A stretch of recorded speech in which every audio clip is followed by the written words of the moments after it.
ओम नमो भगवते वासुदेवाय।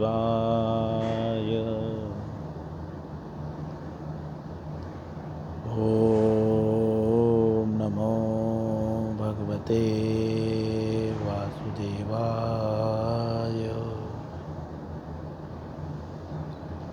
ओम नमो भगवते वासुदेवाय।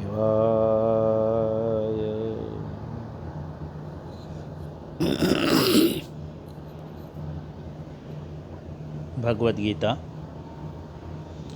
अध्याय 5वां, श्लोक 6वां। कल हम इसी श्लोक पे चर्चा कर चुके हैं और पुनः आज इसी श्लोक को हम पढ़ेंगे। तो एक बार हम इस श्लोक को पढ़ेंगे, फिर उसका अनुवाद, और अब हम तात्पर्य में प्रवेश करेंगे, क्योंकि कल हम अनुवाद को पढ़ चुके हैं और समझ भी चुके हैं।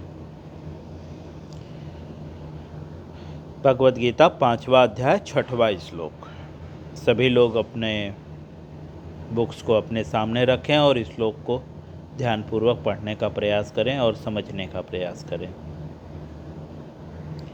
संन्यासस्तु महाबाहो दुःखमाप्तु मयोगतः योगस्थो मुनिर्ब्रह्म न चिरेणाधिगच्छति।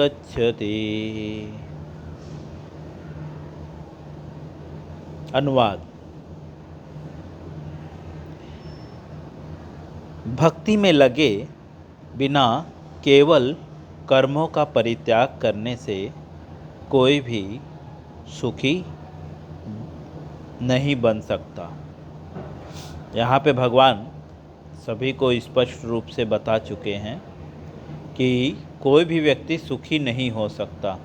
कब तक सुखी नहीं हो सकता? जब तक वह भक्ति में नहीं लगता। समझे?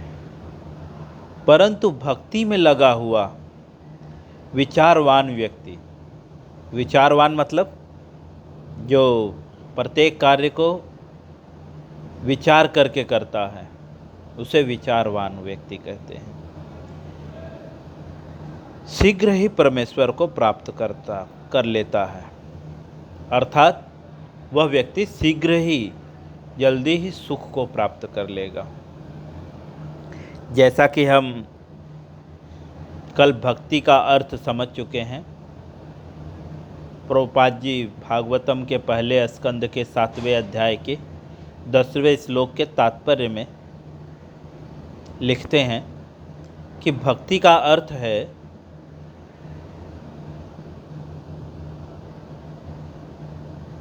स्वयं, है ना, स्वयं की इच्छा, स्वयं की कामना से जो है मुक्त होकर कर्म करना। कैसा लिखा हुआ था कल?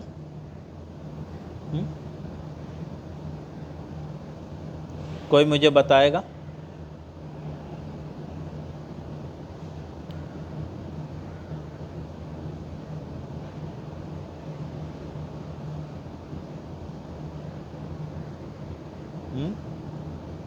आवाज़ कट रहा है। कोई दूसरा कोई बोले।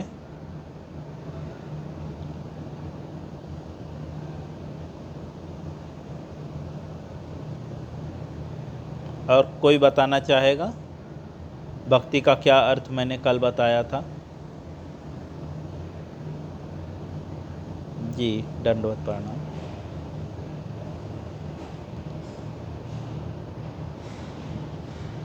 जी, कहाँ पे बताया गया है ये बात?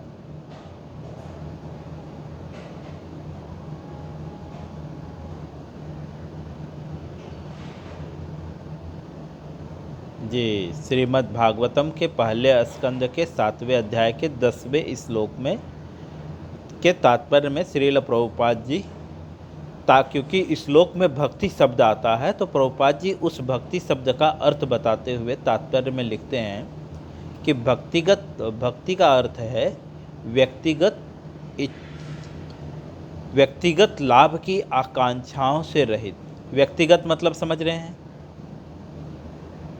निजी इंद्रिय तृप्ति, निजी इच्छा से रहित, स्वयं की इच्छा के लिए नहीं। निजी इंद्रिय तृप्ति का अर्थात थोड़ा सा मैं उदाहरण दूंगा। निजी लाभ जैसे हम भगवान की सेवा करने कभी कभी मंदिर में जाते हैं, तो कुछ लोग हैं जो मंदिर में जाते हैं तो सोचते हैं कि अगर मैं ये प्रभु जी के अंडर में रह के सेवा करूँगा तो मुझे डेली महाप्रसाद मिलेगा। कुछ लोग सोचते हैं जो ज़्यादा पोस्ट पे रहेंगे, कोई ऊंचे अधिकारी हैं, उनके अंडर में रहूँगा तो क्या होगा, मंदिर में मैं बहुत लोग मुझे रिस्पेक्ट करेंगे। यहाँ तक कि दर्शन की भी अभिलाषा, ये भी तो व्यक्तिगत है ना, मैं आगे जाकर दर्शन करूं, ये भी एक्चुअली व्यक्तिगत है। और यहाँ तक कि जो प्रचार कर रहा है, अगर वो व्यक्ति सोच रहा है मैं प्रचार करूँगा, ये व्यक्ति मेरे अंडर में है, ये भी व्यक्तिगत लाभ है ना। जैसे कि दर्शन करने वाला व्यक्ति जो भक्त से मिल रहा है मंदिर में आकर, वो व्यक्ति सोच रहा है मैं मंदिर में जाकर इस प्रभु जी से मिलूंगा तो मुझे प्रसाद मिलेगा, दिस सम्मान मिलेगा। और सेम थिंग अगर मंदिर में रहने वाला भी व्यक्ति ये सोच रहा है कि मैं इस व्यक्ति को इसलिए प्रचार कर रहा हूँ क्योंकि ये मंदिर के लिए धन देगा, मैं डोनेशन आएगा, मेरा नाम अलाउंस होगा महीने में, समझे, तो ये व्यक्तिगत आकांक्षा है। इसीलिए चैतन्य महाप्रभु शिष्टाष्टकम में क्या बोलते हैं, तीर्णादपि सुनी चेन तरोरिव सहिष्णुन अमानी न मान देना कीर्तनय सदा हरि। तीर्ण के समान सरल रहना है। तीर्ण के समान मतलब कि कोई हमारे साथ कुछ भी करे उससे प्रभावित नहीं रहना है। ये नहीं सोचना है कि भगवान का दर्शन करने आगे जाकर दर्शन करेंगे तो ज़्यादा फायदा हो जाएगा, या पीछे से दर्शन करेंगे तो ज़्यादा फायदा हो जाएगा या कम फायदा होगा, दिस, या हम ये प्रभु जी के अंडर में रहेंगे तो महाप्रसाद खाएंगे तो जल्दी हृदय शुद्ध हो जाएगा। क्योंकि भक्ति का तात्पर्य क्या है, आपका व्यक्तिगत कुछ भी नहीं होना चाहिए। अर्थात भक्ति भी व्यक्तिगत नहीं करना है। भगवान का नाम, हम तो हर चीज़ें तो व्यक्तिगत कर रहे हैं ना, नाम भी जप कर रहे हैं तो व्यक्तिगत कर रहे हैं, राइट। तो अगर इसके अनुसार, मैं इस चीज़ के लिए क्षमा चाहूँगा, मुझे जो समझ में आ रहा है जस्ट मैं वो चीज़ आपको समझाने का प्रयास कर रहा हूँ कि अभी यहाँ पे जो बात बताया जा रहा है कि व्यक्तिगत आकांक्षाओं, व्यक्तिगत लाभ की आकांक्षाओं से रहित व्यक्ति, ये भक्ति के लक्षण हैं। भगवान की सेवा करता है जो व्यक्तिगत लाभ उसका कुछ भी नहीं होता। अर्थात अगर हम भगवान की सेवा कर रहे हैं और उसमें हमारा कुछ व्यक्तिगत लाभ है तो वो भक्ति नहीं है, ऐसा मुझे प्रतीत होता है, वह भक्ति नहीं है ना। इसीलिए भक्त लोग कहते हैं कि हम कर्म मिश्रित भक्त हैं। एक्चुअली भक्त कहना भी हमारे लिए थोड़ा सा डिफ़िकल्ट है अगर यहाँ पे देखा जाए तो प्रभुपाद जी बता रहे हैं कि व्यक्तिगत आकांक्षाओं से, प्लीज़ म्यूट करके रखें, राखी म्यूट करके रखिए, आप गलत टाइम पे आते हैं। राखी म्यूट करो। हाँ, तो भगवान यहाँ पे बता रहे हैं कि व्यक्तिगत आकांक्षाओं से रहित, व्यक्तिगत लाभ की आकांक्षाओं से रहित, व्यक्तिगत कोई भी लाभ की कामना नहीं रहनी चाहिए। उससे रहित होकर जब हम भगवान की सेवा करेंगे वो भक्ति है। और अगर ऐसा न करके व्यक्तिगत लाभ के लिए कर्मों का परित्याग करते हैं तो उससे हम सुखी नहीं हो सकते। अर्थात हम ओनियन गार्लिंग, मांस मदिरा व्यक्तिगत लाभ के लिए त्याग रहे हैं, तो हम सुखी नहीं हो सकते। लेकिन किसके लिए हम त्याग रहे हैं? भक्त किसके लिए त्यागता है? भगवान की सेवा के लिए। क्योंकि जो व्यक्ति मांस मदिरा कर रहा है, ओनियन गार्लिंग खा रहा है, वो व्यक्ति भगवान की सेवा नहीं कर सकता। तो मुझे भगवान की सेवा करनी है, इसके लिए मैं परित्याग कर रहा हूँ। देखो बहुत सूक्ष्म अंतर है। निजीरे इंद्रिय तृप्ति वांछा, कृष्णेरे इंद्रिय तृप्ति वांछा। बहुत सूक्ष्म अंतर है इसमें, जो समझना होगा, है ना। कार्य सेम है लेकिन अंतर उसमें बहुत है। सूक्ष्म अंतर से उसका प्रभाव परिवर्तित हो जा रहा है।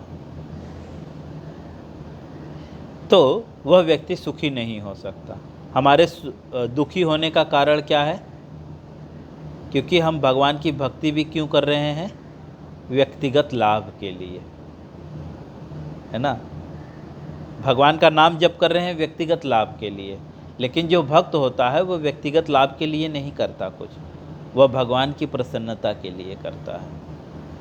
आगे, तो जो भक्ति में लगा हुआ व्यक्ति है, अर्थात जिसका कोई व्यक्तिगत लाभ नहीं है और जो भगवान के लिए कर्म कर रहा है, ऐसा विचारवान व्यक्ति जो है शीघ्र ही जो है भगवत धाम को प्राप्त करेगा।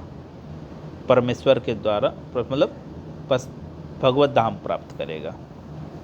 परमेश्वर को प्राप्त करना अर्थात भगवत धाम प्राप्त करना। चलिए अब हम देखिए, इस श्लोक में जो है सन्यास का अर्थ जो है, सन्यास आश्रम का अर्थ जो है अनुवाद में जो है परित्याग बताया गया है। क्योंकि पिछले भगवत गीता के इसी अध्याय के दूसरे श्लोक में सन्यास का अर्थ जो है त्याग बताया गया है, कर्मों का त्याग। तो इसीलिए तात्पर्य में प्रभुपाद जी सन्यास के विषय में बताते हैं। तात्पर्य श्रील प्रभुपाद जी के द्वारा, सन्यास दो प्रकार के होते हैं।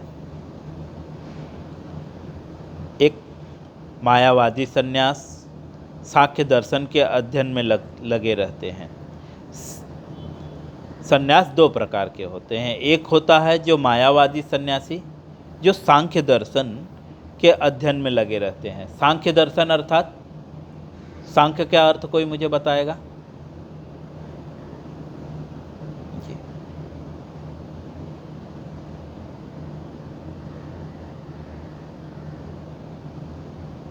विस्तार से अच्छे से बताइए।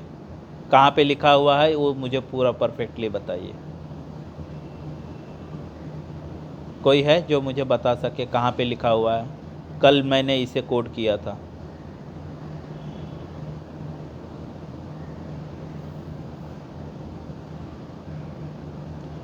कहाँ लिखा हुआ है ये बात?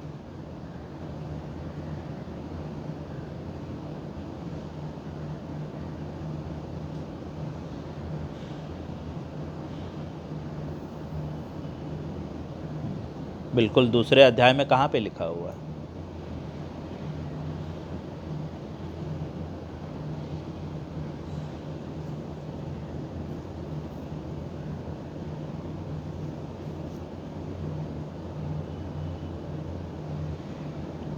कोई मुझे बताएगा दूसरे अध्याय में कहाँ पे लिखा हुआ है?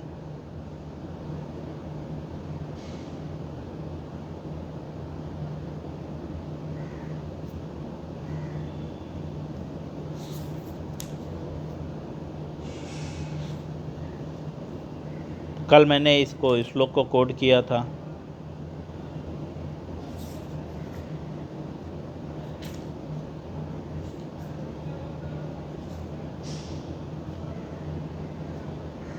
मतलब सुन रहे हैं कि नहीं हम लोग?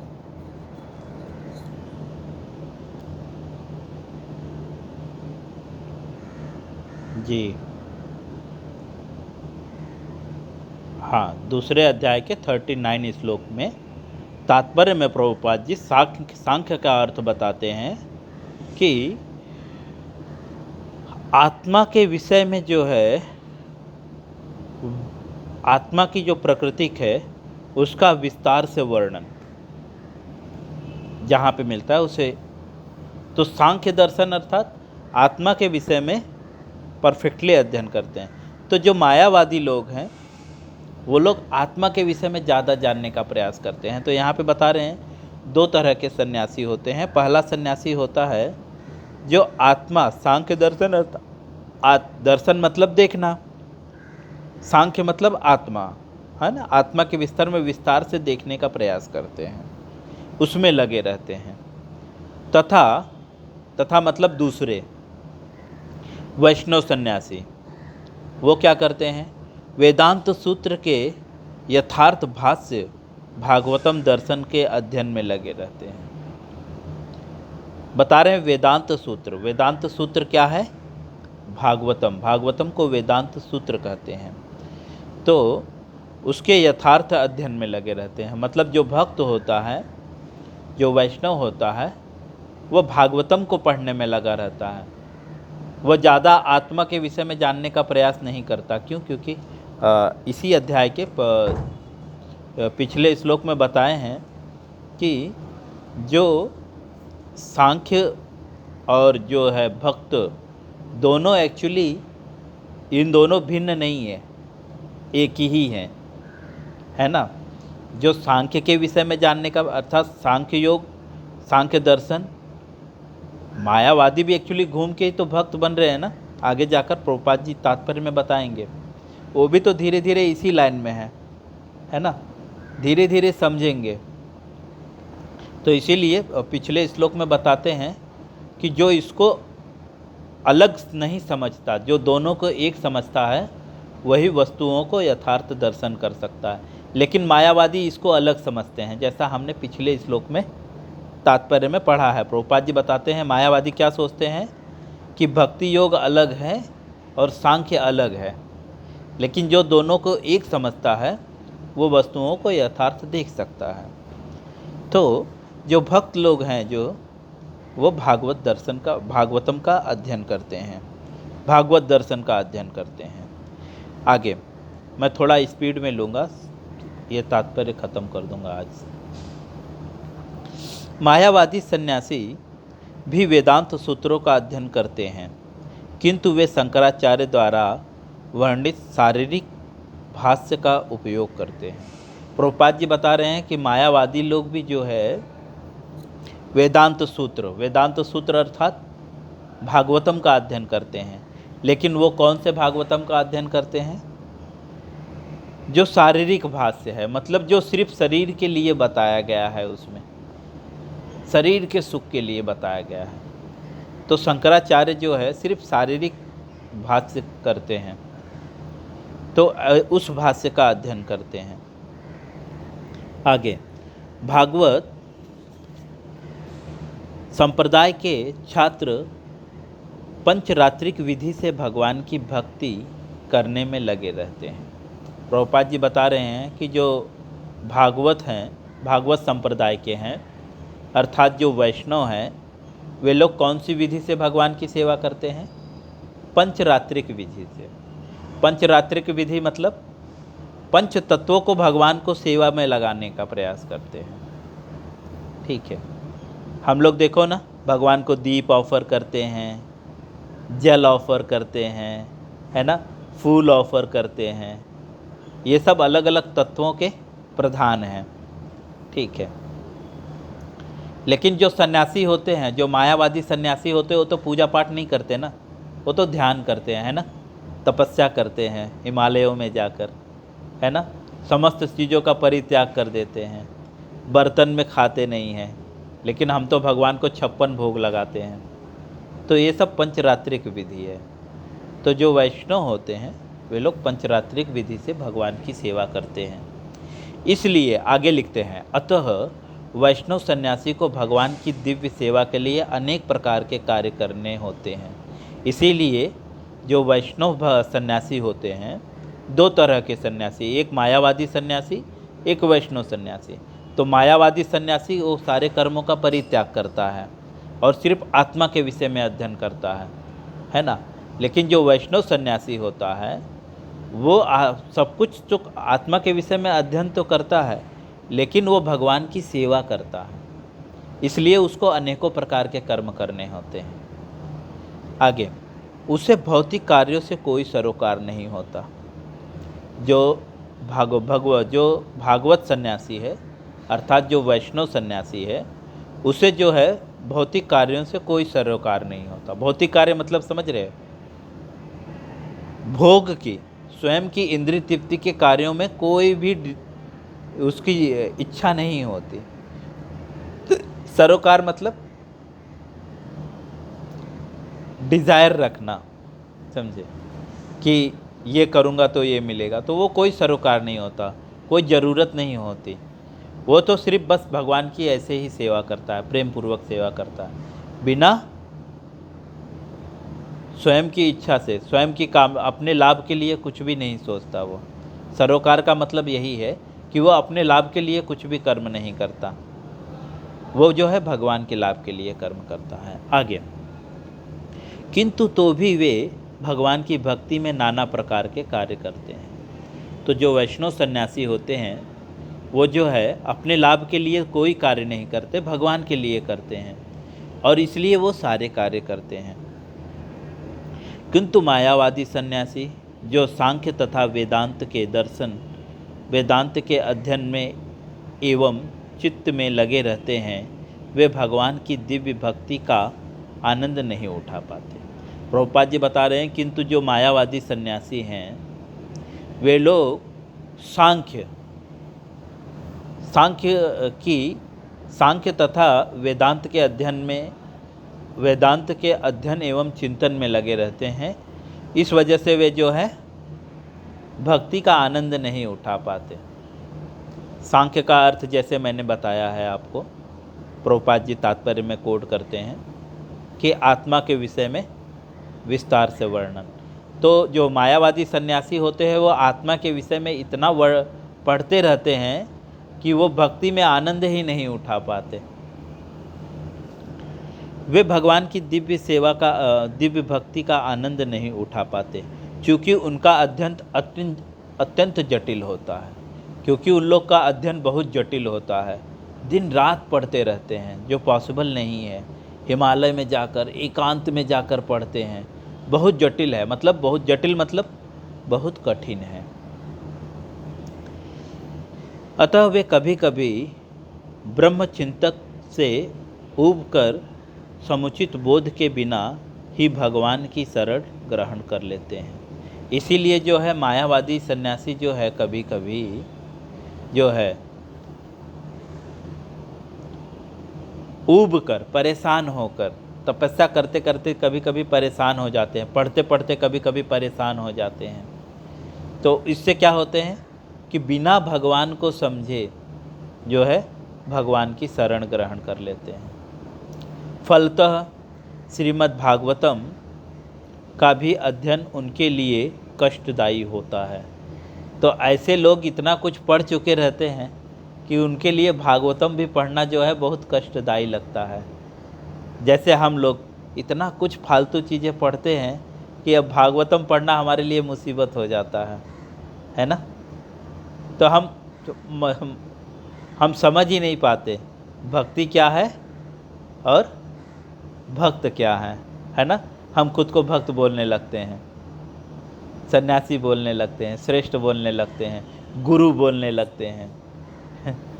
तो ये उसके अंतर हैं, अज्ञानता के अंतर हैं। क्योंकि जो भक्त होता है वो उसका जो है कोई भी निजी इच्छा नहीं होती, किसी भी फल की कामना से, किसी भी लाभ की कामना से जो है वो कर्म नहीं करता। आगे हम थोड़ा और स्पीड में लेंगे। फलतः श्रीमद् भागवतम का भी अध्ययन उनके लिए कष्टदायी होता है।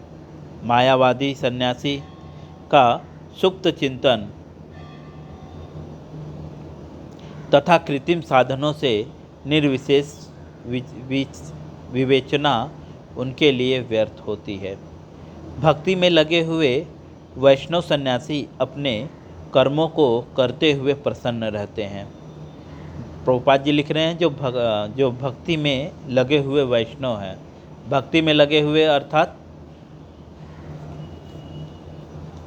भक्ति का अर्थ क्या है?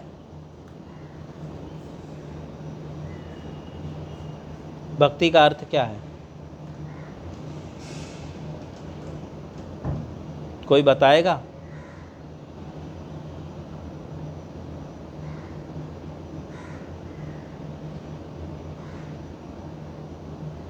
माइक मुंह पे करिए जी।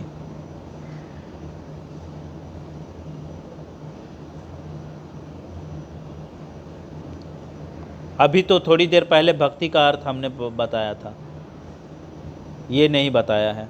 अपने हिसाब से मत बोलिए।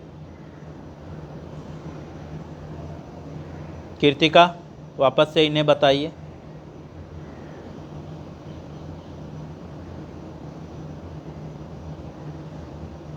व्यक्तिगत लाभों की आकांक्षा से रहित होकर भगवान की सेवा करना।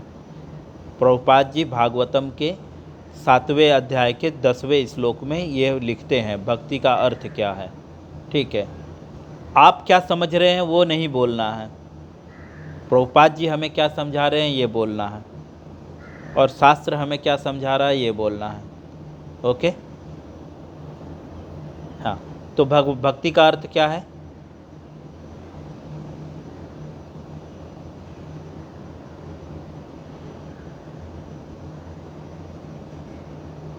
अनिल, भक्ति का अर्थ क्या है? मैंने आपसे दोबारा पूछा।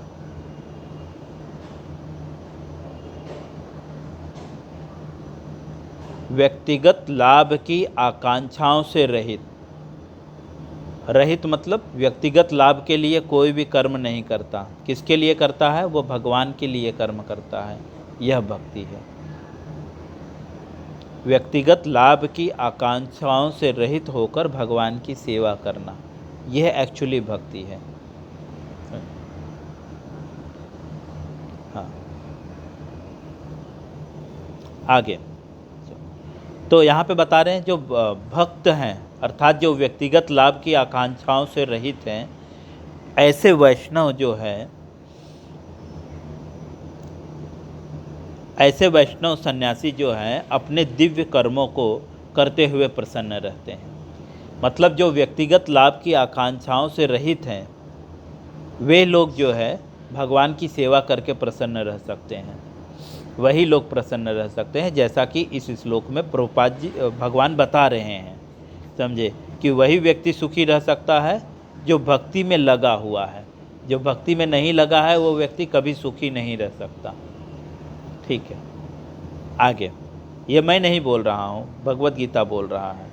तो हम लोग जो कृत्रिम विधि इधर उधर से सुखी होने का प्रयास कर रहे हैं ना, सोच रहे हैं पैसे कमाकर सुखी हो जाएंगे, सोच रहे हैं कि घर का हम सारा काम अच्छे से कर लेंगे तो सुखी हो जाएंगे। कुछ लोग सोच रहे हैं कि मेरे बच्चे को मैं पढ़ा लिखा कर अमेरिका भेज दूंगा तो शायद सुखी हो जाऊंगा, मेरा लड़का बहुत बड़ा हो जाएगा तो शायद सुखी हो जाएगा। कुछ सोच रहे हैं मेरा लड़का डॉक्टर हो जाएगा तो सुखी हो जाऊंगा। कुछ सोचते हैं मेरी शादी हो जाएगा तो मैं सुखी हो जाऊंगा। कुछ सोचते हैं मेरे बच्चे हो जाएंगे तो सुखी हो जाऊंगा। लेकिन यहाँ पे बता रहे हैं सुखी कौन हो सकता है? जो भक्ति में लगा हुआ हो। और भक्ति का अर्थ क्या है? व्यक्तिगत लाभ की आकांक्षाओं से रहित होकर भगवान की सेवा करना। ठीक है, अब हम इसे तात्पर्य को पूरी तरह फटाक से ख़त्म करेंगे। ठीक है, और यह निश्चय रहता है, और यह भी निश्चय रहता है कि वे भगवत धाम को प्राप्त करेंगे। जो भक्त हैं वो भगवान की प्रेम पूर्वक सेवा करते हुए प्रसन्न रहते हैं, और उनका ये निश्चय रहता है, क्योंकि यहाँ पे बता रहे हैं इस श्लोक में भगवान लिखते हैं कि जो भगवान की भक्ति कर रहा है वो सुखी रह सकता है, और दूसरा वह व्यक्ति भगवत धाम को प्राप्त होगा। इसलिए वो जो है निश्चिंत रहता है। मायावादी सन्यासी कभी कभी आत्म साक्षात्कार के पद पर नीचे गिर जाते हैं। जो मायावादी सन्यासी हैं वो कभी कभी आत्मा के विषय में जानकर भी नीचे गिर जाते हैं, और फिर वे समाज सेवा, परोपकार जैसे भौतिक कर्म में प्रवृत्त होते हैं। जो मायावादी लोग होते हैं वो लोग कभी कभी आत्मा के स्तर से नीचे गिर के जो है सामाजिक सेवा करने लगते हैं, और जैसे परोपकार उदाहरण के रूप में देते हैं। अतः निष्कर्ष यह निकलता है कि कृष्ण भावनामृत के कार्यों में लगे रहने वाले लोग ब्रह्म अब्रह्म विषयक साधारण चिंतन में लगे सन्यासी से श्रेष्ठ है। प्रभुपाद जी लिख रहे हैं, इसलिए जो है निष्कर्ष यह निकलता है, मतलब इस श्लोक का पूरा निचोड़ यह है कि जो कृष्ण भावनामृत अर्थात जो भक्त है, जिसका मन में क्या सोच है कि मैं हर कर्म भगवान के लिए कर रहा हूँ, ऐसा व्यक्ति जो है, जो ब्रह्म तथा अब्रह्म उसके चिंतन से ज़्यादा श्रेष्ठ है, अर्थात सन्यासियों से ज़्यादा श्रेष्ठ है भक्त। लेकिन भक्त का अर्थ क्या है? भक्त का अर्थ क्या बताया जा रहा है यहाँ पे? जो व्यक्तिगत आकांक्षाओं, व्यक्तिगत लाभ की आकांक्षाओं से रहित, उसे भक्त बोलते हैं। ठीक है, वो वास्तव में भक्त है। हम तो सिर्फ अपने को भक्त बोल रहे हैं, लेकिन हम समझ सकते हैं कि हम कहाँ पे हैं। ठीक है, तो ऐसा व्यक्ति जो है सन्यासी से श्रेष्ठ है। यद्यपि वे भी अनेक जन्मों के बाद भगवान कृष्ण भावनामृत भावित हो जाते हैं।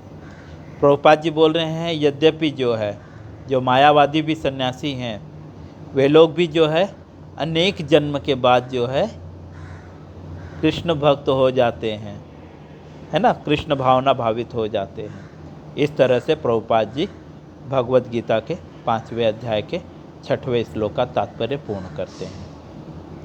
हरे कृष्णा।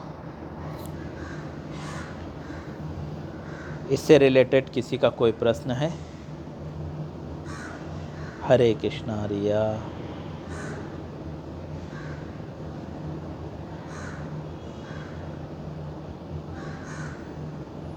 ओ हो, जय जय जय,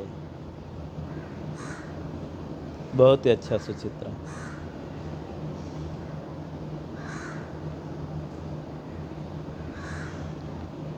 किसी का कोई इससे रिलेटेड प्रश्न है?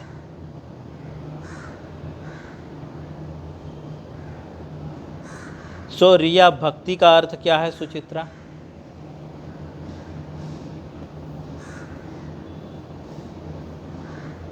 सुचित्रा, भक्ति का अर्थ क्या है?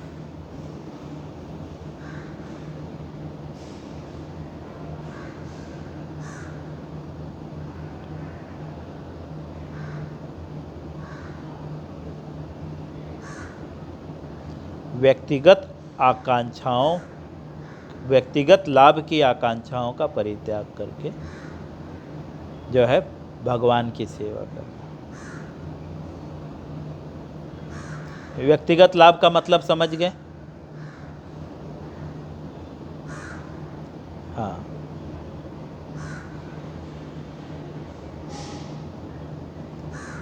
तो अभी हम व्यक्तिगत लाभ की आकांक्षाओं से रहित होकर भगवान की सेवा करना, यह भागवतम के पहले स्कंद के 7वें अध्याय के 10वें श्लोक के तात्पर्य में प्रभुपाद जी बताते हैं। एक्चुअली प्रभुपाद जी भगवत गीता के भागवतम के पहले स्कंद के 7वें अध्याय के 10वें श्लोक में जब भक्ति शब्द आता है इस श्लोक में, तो उस श्लोक के अर्थ को समझाते हुए यह शब्द बोलते हैं।